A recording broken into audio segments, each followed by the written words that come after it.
Jim, is it fair to say there's a little resolution in the running back battle? We saw Keith lining up at H today.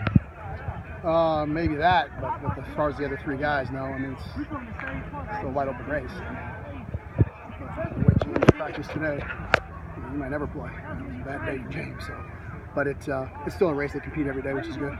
It seems like that competition has really brought the best out in Jamal. Is it fair to say he's sort of risen to the top of the three? I don't know about risen to the top, but Jamal he always does that. He always practices well, and I think just a year later, a year older with those guys, him and Gerard both, he's showing. It's tough to call right now, but they're all doing great things. What does James have to do to become a better practice player on those? Just not the big practices in front of a lot of fans, but just those kind of everyday, more of the dog days practices. Just be more consistent. He'll do two great things in a row than two just horrible things in a row. And it's just part of being young and learning it. But he just needs to be more consistent. Gerard and Jamal are very consistent. They do things right almost all the time. Mm-hmm. And James has got to get to that point. He's gotten a lot better, but we still have a little ways to go.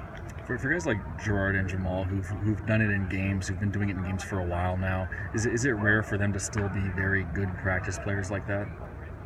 Yeah, I mean it goes back to when we recruited them. I mean you got quality young men. They're just men. It's just kind of their makeup, and that's what those kids are. I think no matter who was here, they always go 100%. They always do the best they can. They understand practice makes them better, and it's nice because all the young guys feed off of that, and so it's been good.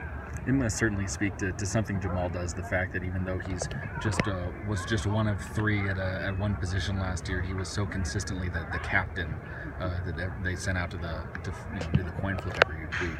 Yeah, well, because he always won it, so you don't want to break that streak. Fair. But he's just such a team leader. He's so respected by his teammates and by the coaches, and I mean he's what you want. All those guys. I have a great room, and it's just it's been a lot of fun. But Jamal definitely leads that room because he's so well respected by everybody.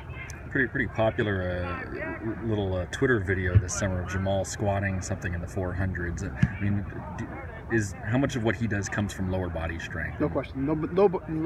Lower body strength and balance is his two main assets, and he's tough to bring down because the center of gravity is just so low. And he uses it to his advantage. Some guys have that and can't use it. He does. Traditionally, are those Nevada backs pretty good squatters? No question, because your core is everything. I mean, bench press and all that stuff doesn't really mean a whole lot in football. So your core and your power clean and all that stuff is, for a running back, is everything. It seems like you would like to go into the season with it being a week-to-week battle for who's going to be the guy, who's going to get the most carries that week, and not necessarily have one guy rise out of the group. No question. That's probably what it's going to be. I mean, so they know they have to produce, so that's a good thing. If they don't play well or don't practice well, we have somebody else to go to. But those three guys are going to be tough to put into that mold. They just practice so well, and they'll do well in games. I mean, they'll produce for us, and they just got to be consistent. We don't want inconsistency.